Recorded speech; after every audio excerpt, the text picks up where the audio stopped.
આકાશવાણી સમાચાર ચૈતાલી જોશી વાંચે છે. સૌપ્રથમ મુખ્ય સમાચાર. રાષ્ટ્રપતિ દ્રૌપદી મુર્મુ આજે રાજસ્થાનના ડુંગરપુર જિલ્લાના બેનેશ્વર ધામમાં લખપતિ દીદી સંમેલનને સંબોધિત કરશે. પ્રધાનમંત્રી નરેન્દ્ર મોદી આજે દુબઈમાં ઉપરાષ્ટ્રપતિ, પ્રધાનમંત્રી અને સંરક્ષણ મંત્રી શેખ મોહમ્મદ બિન રાશિદ અલ મકતુમ સાથે દ્વિપક્ષીય બેઠક કરશે. ભાજપે આજે રાજ્યસભાની આગામી ચૂંટણી માટે ઉમેદવારોની બીજી યાદી જાહેર કરી છે. કોંગ્રેસના વરિષ્ઠ નેતા સોનિયા ગાંધીએ આજે રાજસ્થાનથી રાજ્યસભાની ચૂંટણી માટે ઉમેદવારી નોંધાવી છે.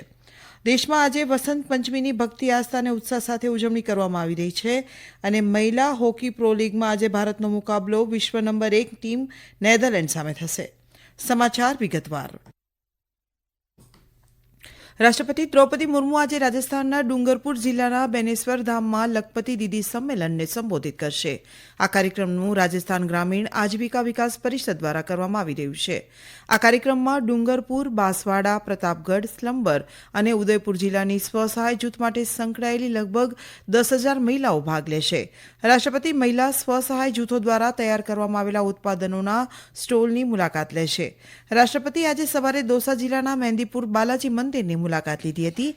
ઉલ્લેખનીય છે કે રાષ્ટ્રપતિ મુર્મુ રાજસ્થાનની 2 દિવસીય મુલાકાતે ગઈકાલે સાંજે જયપુર પહોંચ્યા હતા. દેશમાં આજે વસંત પંચમીની ભક્તિ, આસ્થા અને ઉત્સાહ સાથે ઉજવણી કરવામાં આવી રહી છે. માદ શુક્લ પંચમીના અવસરે જ્ઞાન, બુદ્ધિ અને વિદ્યાની દેવી માતા સરસ્વતીની પૂજા કરવામાં આવે છે.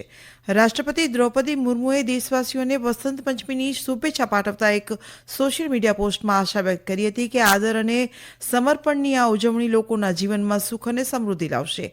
તેણીએ દરેકના જીવનમાં શિક્ષણ અને જ્ઞાન ફેલાવવા માટે દેવી સરસ્વતીને પ્રાર્થના કરી. પ્રધાનમંત્રી નરેન્દ્ર મોદીએ પણ લોકોને વસંત પંચમી અને સરસ્વતી પૂજાની શુભકામનાઓ પાઠવી છે. ધાર્મિક આસ્થાની સાથે સાથે દેશના વિવિધ ભાગોમાં આજના દિવસે આનંદ અને વસંતના રંગોની ઉજવણીનો માહોલ જોવા મળે છે. ઉત્તર પ્રદેશના પ્રયાગરાજમાં આજે સવારે હજારો ભક્તોએ ગંગા, યમુના અને સરસ્વતી નદીના સંગમમાં સ્નાન અને પ્રાર્થના કરી હતી. પ્રધાનમંત્રી નરેન્દ્ર મોદીની સંયુક્ત આરબ અમીરાતની મુલાકાતના આજે બીજા દિવસે તેઓ દુબઈમાં ઉપરાષ્ટ્રપતિ, પ્રધાનમંત્રી અને સંરક્ષણ મંત્રી શેખ મોહમ્મદ બિન રાશિદ અલ મકતુમ સાથે દ્વિપક્ષીય બેઠક કરશે. બેઠકમાં બંને દેશો વચ્ચેની ભાગીદારીને વધુ મજબૂત બનાવવા અંગે ચર્ચા થશે. બેઠક પૂર્ણ થયા બાદ શ્રી મોદી નવાચારી બજાર સ્થળ ભારત માર્ટનું વર્ચ્યુઅલી ઉદઘાટન કરશે, જેનો ઉદ્દેશ્ય ભારતીય ઉત્પાદનોને વૈશ્વિક સ્તર પર લાવવા અને બંને દેશો વચ્ચે વેપારી સંબંધો વધુ સુદૃઢ બનાવવાનો છે. પ્રધાનમંત્રી મોદી આજે બપોરે દુબઈમાં વિશ્વ સરકાર શિખર સંમેલનમાં વૈશ્વિક નેતાઓને સંબોધન કરશે અને અબુધાબીમાં અક્ષર પુરુષોત્તમ સ્વામિનારાયણ સંસ્થા મંદિરનું ઉદઘાટન કરશે.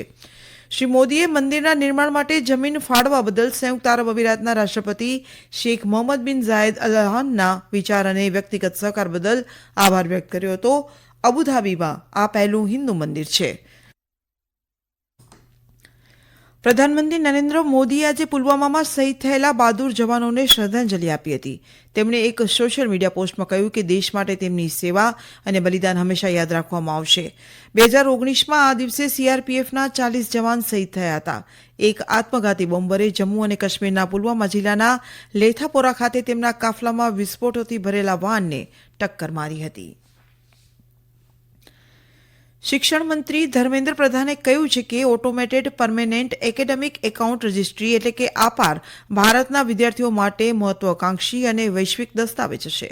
નવી દિલ્હીમાં APAAR one nation one student ID card પર રાષ્ટ્રીય પરિષદનું ઉદઘાટન કરતા શ્રી પ્રધાને પ્રકાશિત કર્યું કે અત્યાર સુધીમાં 25 કરોડ આપાર આઈડી બનાવવામાં આવ્યા છે. તેમણે ઉલ્લેખ કર્યો કે APAAR ID academic bank of credit અને ડીજી લોકરની ઇન્ટરકનેક્ટિવિટીની કામગીરીમાં સરળતા પૂરી પાડે છે. આ સમાચાર આપ આકાશવાણી પરથી સાંભળી રહ્યા છો. ભાજપે આજે રાજ્યસભાની આગામી ચૂંટણી માટે ઉમેદવારોની બીજી યાદી જાહેર કરી છે.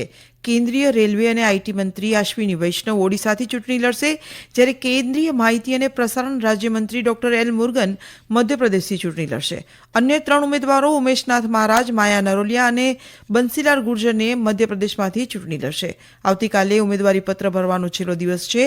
આ મહિનાની 27મી તારીખે મતદાન યોજાશે. કેન્દ્રીય કૃષિમંત્રી અર્જુન મુંડાએ આજે નવી દિલ્હીમાં પત્રકારો સાથે વાત કરતા કહ્યું કે સરકાર ખેડૂતો સાથે ચર્ચા કરવા તૈયાર છે. શ્રી મુંડાએ ખેડૂત સંઘને ચર્ચા માટે વાતાવરણ જાળવવા વિનંતી કરી હતી. તેમણે ખેડૂત સંઘને જાહેર જીવનમાં અડચણો ઊભી ન કરવા વિનંતી કરી હતી. કોંગ્રેસના વરિષ્ઠ નેતા સોનિયા ગાંધી આજે રાજસ્થાનથી રાજ્યસભાની ચૂંટણી માટે ઉમેદવારી નોંધાવી છે. આ પ્રસંગે કોંગ્રેસના નેતા રાહુલ ગાંધી, પૂર્વ મુખ્યમંત્રી અશોક ગેહલોત હાજર રહ્યા હતા. રાજસ્થાનમાં રાજ્યસભાની 3 બેઠકો માટે ચૂંટણી યોજાઈ રહી છે. ગૃહમાં સંખ્યાત્મક સંખ્યા અનુસાર 2 બેઠકો પર ભાજપની જીત, જ્યારે 1 બેઠક પર કોંગ્રેસની જીત નિશ્ચિત માનવામાં આવે છે. ભાજપે રાજ્યમાંથી તેના ઉમેદવાર તરીકે મદન રાઠોડ અને ચુનીલાલ ગરાસિયાની જાહેરાત કરી છે. આવતીકાલે ભાજપના ઉમેદવારો ઉમેદવારી નોંધાવશે. મહિલા હોકી પ્રો લીગમાં આજે ભારતનો મુકાબલો વિશ્વની નંબર 1 ટીમ નેધરલેન્ડ સામે થશે. મેચ ઓરિસ્સાના રાઉરકેલા બિરસા મુંડા આંતરરાષ્ટ્રીય હોકી સ્ટેડિયમ ખાતે ભારતીય સમય પ્રમાણે સાંજે 7:30 વાગે શરૂ થશે. દરમિયાન ગત 4 ફેબ્રુઆરીના રોજ ભુવનેશ્વરમાં રમાયેલી એક મેચમાં ભારતનો નેધરલેન્ડ સામે 1-3થી પરાજય થયો હતો. રમતગમત મંત્રી અનુરાગસિંહ ઠાકુરે આજે આંતરરાષ્ટ્રીય ચેસ ફેડરેશનના પ્રમુખ આર્કેડી ડ્વોર્કોવિચ સાથે નવી દિલ્હીના મેજર ધ્યાનચંદ સ્ટેડિયમ ખાતેથી 45મી ચેસ ઓલિમ્પિયાડ ખાતે મશાલ રેલીને લીલી ઝંડી બતાવી હતી. આ ઓલિમ્પિયાડનું આયોજન હંગેરીની રાજધાની બુડાપેસ્ટ દ્વારા કરવામાં આવશે. 44મી ઓલિમ્પિયાડ ભારત દ્વારા ચેન્નઈમાં યોજવામાં આવી હતી. શ્રી ઠાકુરે કહ્યું કે ચેસ એક બૌદ્ધિક વારસો છે જે ભારત ગર્વથી વિશ્વને સોંપી રહ્યું છે. તેમણે કહ્યું કે આ માત્ર એક રમત નથી, પરંતુ વ્યૂહાત્મક કુશળતા અને દાર્શનિક શાણપણનું પ્રતિબિંબ છે.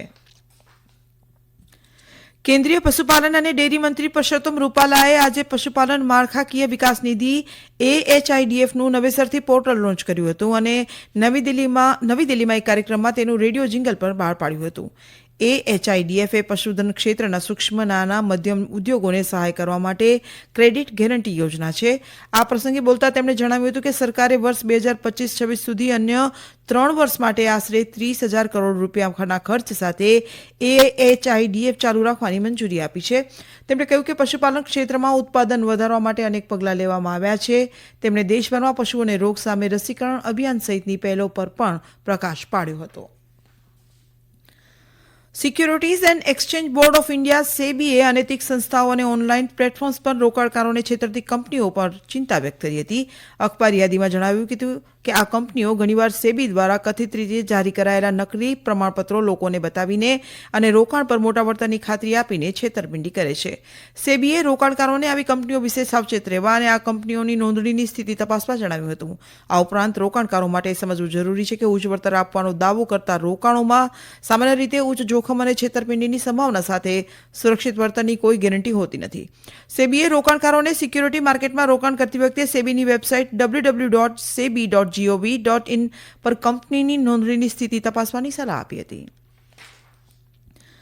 સંયુક્ત આરબ અમીરાતે ઓપન સોર્સ આર્ટિફિશિયલ ઇન્ટેલિજન્સને પ્રોત્સાહન આપવા માટે ફાલ્કન ફાઉન્ડેશનની શરૂઆત કરી છે. તે જનરેટિવ AI મોડલ્સને પ્રોત્સાહિત આપવાની એક બિનલાભકારી સંસ્થા છે. અબુધાબીની એડવાન્સ ટેકનોલોજી રિસર્ચ કાઉન્સિલની આગેવાની હેઠળની $30 કરોડ પહેલનો ઉદ્દેશ્ય કૃત્રિમ બુદ્ધિના વિકાસને લોકશાહી બનાવવાનો અને ઓપન એક્સેસ દ્વારા તકનીકી પ્રગતિને વેગ આપવાનો છે. ફાલ્કોન ફાઉન્ડેશન TIIના ઘરેલું આર્ટિફિશિયલ ઇન્ટેલિજન્સ મોડલને પ્રોત્સાહન આપશે. આ ફાઉન્ડેશન માત્ર UAE માટે નથી, પરંતુ ઓપન સોર્સ આર્ટિફિશિયલ ઇન્ટેલિજન્સનો ઉપયોગ કરીને દરેકને લાભ પહોંચાડવાનો હેતુ ધરાવે છે. ફાલ્કન ફાઉન્ડેશનની શરૂઆત વર્લ્ડ ગવર્નમેન્ટ સમિટ 2024માં કરવામાં આવી હતી. ભારતીય વાયુસેનાની સૂર્યકિરણ એરોબેટિક ટીમ SK-80 પશ્ચિમ બંગાળમાં એરફોર્સ સ્ટેશન બાગડોગરા ખાતે એર શો કરશે. આગામી 16મી ફેબ્રુઆરીએ સવારે 9 વાગે એર શો યોજાશે. વર્ષ 1996માં રચાયેલ SCAT-A વિશ્વની બહુ ઓછી 9 એરક્રાફ્ટ એરોબિક્સ ટીમમાંની એક છે અને એશિયામાં એકમાત્ર છે. આ ટીમે વિવિધ દેશોમાં આશ્ચર્યજનક 500 પ્રદર્શનો કર્યા છે.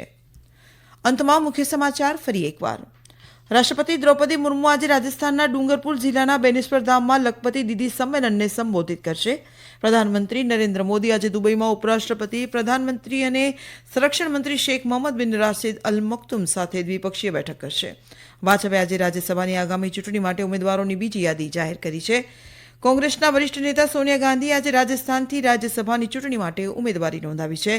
દેશમાં આજે વસંત પંચમીની ભક્તિ, આસ્થા અને ઉત્સાહ સાથે ઉજવણી કરવામાં આવી છે અને મહિલા હોકી પ્રો લીગમાં આજે ભારતનો મુકાબલો વિશ્વની નંબર 1 ટીમ નેધરલેન્ડ સામે થશે. આકાશવાણી પરથી સમાચાર પૂરા થયા.